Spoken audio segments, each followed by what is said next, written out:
Hello, good evening, and welcome. You've just entered the arena. I'm Michael Coren, whether you like it or not, and thank you so much for joining me. Now, a tale of two politicians. On the one hand is a fair-minded, intelligent, mature and capable man who, after years of experience in media, ran in politics and became a government minister. Peter Kent is universally respected for the work he has done, and it would be difficult to meet a more humble and considerate man. I remember being at a dinner at a friend's house, and Peter came in late. Apologies.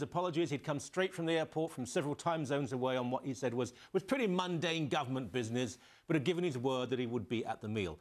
Actually, the business was very important and fascinating, but Peter Kent is not the boastful kind. And Justin Trudeau, the pampered prince of politics and the Canadian dauphin, is, on the other hand, all boast, all bombast.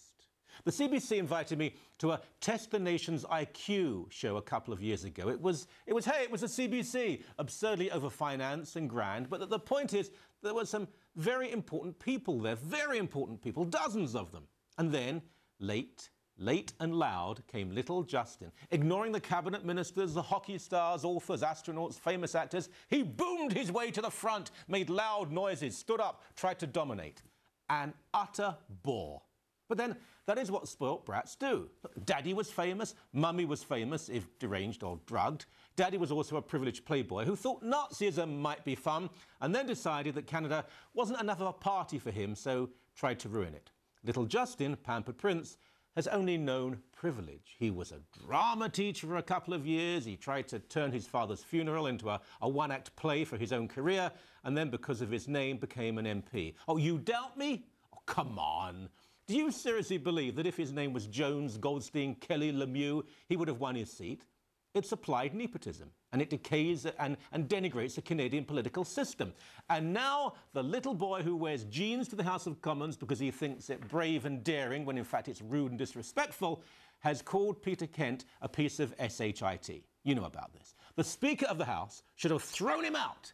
As should have the Liberal caucus, but Bob Rae is so desperate and so emasculated and so archaic that he would be terrified of so doing.